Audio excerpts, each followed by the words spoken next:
on the running event side. Where do you want to start? I mean, we got to start with the men's 5K, man. Our boy, Paul Chelimo, another medal, gets third. Did a podcast with him 2 weeks ago. Told him I was gambling $100 on every event. I said, should I put $100 on you? And he was like, I don't know. Put $100 on me medaling. And so I did that.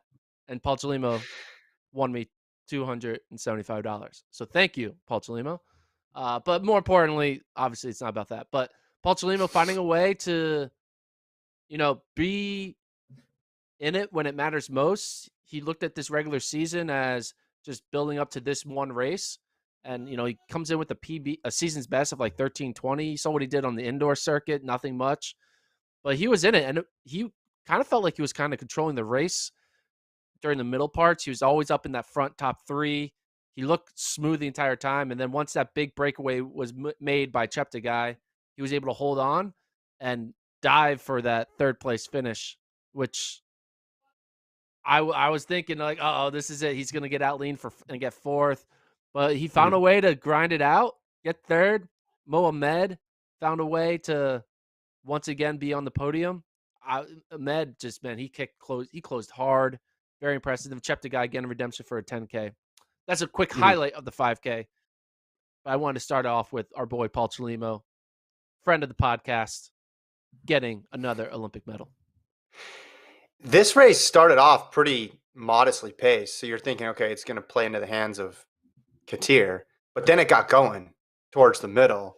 And Kiplimo was up there doing some leading. And it felt a little bit like the 10,000 in that respect, where they were trying to keep it honest so that the kickers wouldn't have a shot. But it was just a big wind up there over those last couple laps. Cheptegei goes to the front with 600 to go. But if you asked me early on in the race, hey, looking at the times, I would have thought, no, that I don't think they'll get that quick. And with it went from 8 people pretty much down to 4 or 5 in a blink of an eye, right? That move when Cheptegei went to the front and started to press the pace, it immediately separated the group. And that's when Katir was gone. And I thought he would be able to hang with this pace because he's run 1250s before.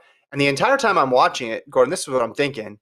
It's like no Ingebrigtsen in here, no Barrega, who had just won the 10K. And they had some stat in the broadcast I was watching how rare it is for the 10K champ to not come back in the 5K. And ultimately, I think Ethiopian Federation regrets that decision. So they only have one Ethiopian there in the final, and it's not the guy who won the 10K. It looked all of a sudden as if, oh man, Chelimo's going to have a shot to medal. Ahmed's going to have a shot to medal. All these possibilities then opened up there over that last portion of the race. Moh Ahmed in particular, did you see his last 150? Yeah, I mean, I saw Here's why. the last Well, you saw the 150 whole for race. everyone. But was there? Did you get a specific split that was impressive or something? Well, look at how he ran it. He hugged the rail tightly, which was interesting because remind me what happened at the Olympic trials? Because he was behind Chelimo. What happened at the Olympic trials? Chelimo moved out, and Cooper Tier had a clear lane in lane 1. Yeah, but Bowerman Track Club teammates of Moh Ahmed, Woody Kincaid, and Grant Fisher went outside as well, too, right?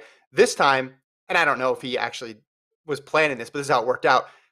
Chelimo drifted a little bit, so Ahmed was able to stay on the rail and went and then had a clear run to the finish to get all the way up for silver because he was pretty far. He was behind.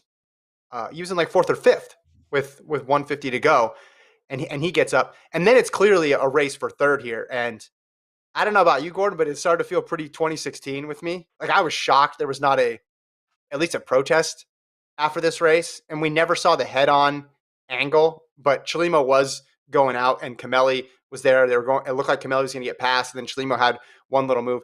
I never saw a clear angle, and they did the medal presentation, so I think it's all said and done. But I was just waiting. Like I was refreshing the results, being sure to listen back and hear what the announcers were saying to see if there was, because I thought at the very least there might even be a protest. So it's Chelimo is just always entertaining in these races. Like there's never not a time. It could be a prelim, it could be a final.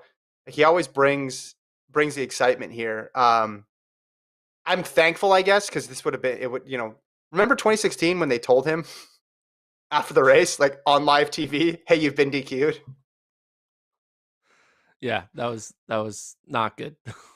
No, and then he got reinstated, and I think that's Yeah, it would not have been a one chapter saga if there was a DQ. I think there would have been a bunch because there was multiple people going back and forth in 2016 with protests. Because I remember Idris got DQ'd as well. I think he stayed DQ'd, but Chelimo got reinstated. But you look at these two. I mean, let's go through the medalists here. So you have Cheptegei. You mentioned avenges the 10K loss, so his first Olympic gold, but he won one in 2019 and then won a gold here. You have Ahmed, who's got another medal, and he's just been so consistent. Fourth in 2016, fourth in 2019, medaled in 2019 in the 10K, like, and then Chelimo with 3 medals now. Like, that group up front, it makes sense when you look at their records. Okay, this is a top 3. But going in, there were so many other possibilities of who could actually get these medals. yeah. And speaking of medals, Paul Chelimo not only is the first time an American has gotten 2 Olympic medals in the 5K, in the men's 5K, he becomes the 13th man ever to get 2 Olympic medals in the men's 5K. In the past 20 years, only 3 other people have done it: Bekele, Kipchoge, and Farah. It's pretty good Mm. company to be in. So, and Kipchoge was the one who got silver and bronze in his 2. So silver and bronze for Paul Chelimo. Are we going to see Paul Chelimo in like 10 years now, breaking 2 minutes in the marathon? Probably not. But long story 2 short, hours. it just shows that he's not a one-hit wonder. He's been able to be consistent. And a lot of these guys, Moh Ahmed, he's shown his consistency, right? You mentioned his 4th place finishes. And Cheptegei has been able to show that his double world records in 2020 weren't for nothing, and that they meant something because he was able to follow up those world record performances with a silver and a gold. Because I feel like if he would have came into these Olympics and got like 4th or 5th and a 3rd, people will kind of start being like, do world records matter anymore, right? Because I mean, they still matter, but if the person who's breaking the world record can't get on a podium, what are we doing here, right? There should be some value in being the fastest man in the field, and Yeah. Cheptegei has kind of backed that up with a second and a first, and his second place in the 10K was almost a first. So Yeah. Cheptegei definitely having a good run here of 2 years, coming off the 2 world records and now 2 Olympic medals. Yeah, and then you go back to 2019 and he got the 10,000 gold too. So really 3 years. But he hadn't raced that much this year, and the one big track race he ran in Monaco, it looked like he played his hand, right? He pushed the pace, and Ingebrigtsen and company just swallowed him up, and he was a non-factor in the back end of that race.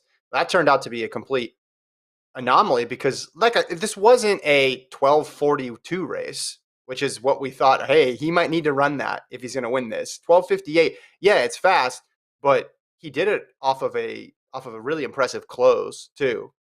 I'm I'm impressed. I know it's weird to say you underrated the world record holder going into the Olympics, but in a way, just because the field looked to be so stacked and because of the way he had run this year, you thought, okay, there's some guys here who could challenge, particularly Katir. I was surprised he was not a factor because he's just dropped crazy time in the 15, the 3, and the 5, and this seemed to set up perfectly for him. I guess he would have preferred a little bit quicker pace from the gun, but you could tell he was towards the back of that pack early on, whereas Chelimo immediately asserted himself up there. Cheptegei was constantly in the mix. It was a fun race, entertaining race. Again, surprised there were not any protests. And we should also mention, if you look further down the list here, Justin Knight, if we could pull those results again real quickly. Justin Knight finished 7th, just behind Kameli, Kiplimo, and Belu. Katir was 8th. Fisher 9th. Mengesha, which was Ethiopia's only entrant, was 10th. And then in 12th, Luis Grijalva, 13:10. National record for Guatemala, has had quite a journey even to get to this race, but ends his season. Well, I think it's the end of his season. Maybe it's not the end of the season. And if it is the end of the season, ends the season in style. Yeah. I mean, he was going from not having a qualifier to then getting a qualifier and not being able to go to the Olympics to then be able to go to the Olympics and then making a final to then getting another PB 13:10. I have a feeling Grijalva going into 2022, I think he's setting himself up for a breakout year maybe, and could put him in the categories of the Grant Fishers and the Woody Kincaids, where hey, maybe in 2022 he's in that lead pack with 3 laps to go and see if he can hold on. I'm not sure he's ready to be in the medal category. He needed to take 2 more steps to get there, but I think he's ready to take 1 step to get in like the Grant Fisher, maybe back end of Justin Knight category. Because he's basically run as good as they ran when they were in college, and you're seeing what Knight and Fisher are doing now with 2 years out. That's what Grijalva needs. He just needs like 2 years out of NAU. Not that NAU's bad; it'll be the same coach, but Oh, I hear what you're saying, Gordon. I think that's out of line. You look, speaking of NCAA, you got Ahmed and Chelimo, 2 NCAA guys in second and third. Then you have Knight and Fisher in 7th and 9th. So 4 of the top 9, you drop down to Grijalva, 5 of the top 12. Kincaid in there in 14th. So six of these finalists had run in the NCAA system. All right. We got some break